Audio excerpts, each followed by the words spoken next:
कुशल साधु बनिया जमाता सहित जो है अपनी नाव को लेकर के व्यापार करने के लिए समुद्र के समीप एक रत्नपुर नगर में गया। तब वहां पर दोनों सुसंत दामाद जो है राजा चंद्रकेतु के नगर में व्यापार करने लगे। तब एक दिन भगवान सत्यनारायण जी की माया से जो है कोई चोर जो है राजा के धन को चुरा करके भाग रहा था, किंतु पीछे से राजा के दूतों को आता देख करके जो है वो चोर ने घबरा करके जो है भागते हुए राजा के धन को चुपचाप वहां पर रख दिया जहां पर दोनों सशक्त दामाद रुके हुए थे। जब उन दूतों ने साधु वैश्य के पास राजा के धन को रखा हुआ देखा तो वह जो उन दोनों को बांध करके ले गए और प्रसन्नता से दौड़ते हुए जो है राजा के पास जाकर बोले कि इन दो चोरों को हम पकड़ करके लाए हैं, आप देख करके आज्ञा दो। तब राजा ने बिना उनको कोई बात सुनी जो है उनको बहुत ही कठिन कारावास में डाल दिया गया और उनके पास जो भी धन इत्यादि था उसको भी सब छीन लिया गया। तब श्री सत्यनारायण भगवान जी के श्राप के द्वारा जो है उनकी पत्नी भी जो है घर में बहुत दुखी होगी और घर में जो भी कुछ धन इत्यादि रखा हुआ था उसको भी जो है चोर चुरा करके ले गए। सारे को मांझी पीड़ा तथा भूख और प्यास से बहुत ही दुखी होकर के अन्न की चिंता में कलावती जो है किसी एक ब्राह्मण के घर गई।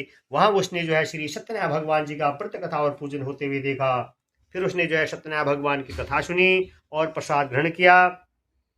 तब जो है वो रात को घर आई। तब माता ने कलावती से कहा कि हे पुत्री, तुम अब तक कहाँ थी? तब कलावती बोली कि हे माता जी, मैंने जो है किसी ब्राह्मण के घर में जो है श्री सत्यनारायण भगवान की कथा सुनी। तब कन्या किस प्रकार के वचन को सुन करके फिर लीलावती भगवान के पूजन की तैयारी करने लगी और लीलावती ने अपने परिवार और अपने सभी भाई बंधु को बुला करके विधि पूर्वक जो है भगवान का व्रत कथा और पूजन किया और वर मांगा कि मेरे पति और दामाद जो है जल्दी ही घर आ जावे और साथ ही प्रार्थना की कि जो है हम सबका अपराध क्षमा कर दीजिए। तब जो है श्री सत्यनारायण भगवान जो है इस व्रत कथा और पूजन के करने से प्रसन्न हो गए और राजा चंद्रकेतु को स्वप्न में दर्शन देकर कहा कि हे राजन, जिन दोनों वैश्यों को तुमने अपने कैद पर रखा है वे दोनों निर्दोष हैं, उन्हें कल सुबह प्रातःकाल ही छोड़ दो और उनका जो भी तुमने धन इत्यादि लिया हुआ है उसे भी दे दो, नहीं तो तुम्हारा धन राज्य पुत्र आदि से भी कोई नष्ट हो जाएगा। राजा से ऐसे वचन कह करके भगवान अंतर्ध्यान हो गए। तब फिर दूसरे दिन जो है प्रातःकाल हुआ। राजा चंद्रकेतु ने सभा में अपना स्वप्न बताया और अपने सैनिकों को आज्ञा दी कि जो है इन दोनों बड़े पुत्र को कैद से मुक्त करके जो है सभा में बुलाओ।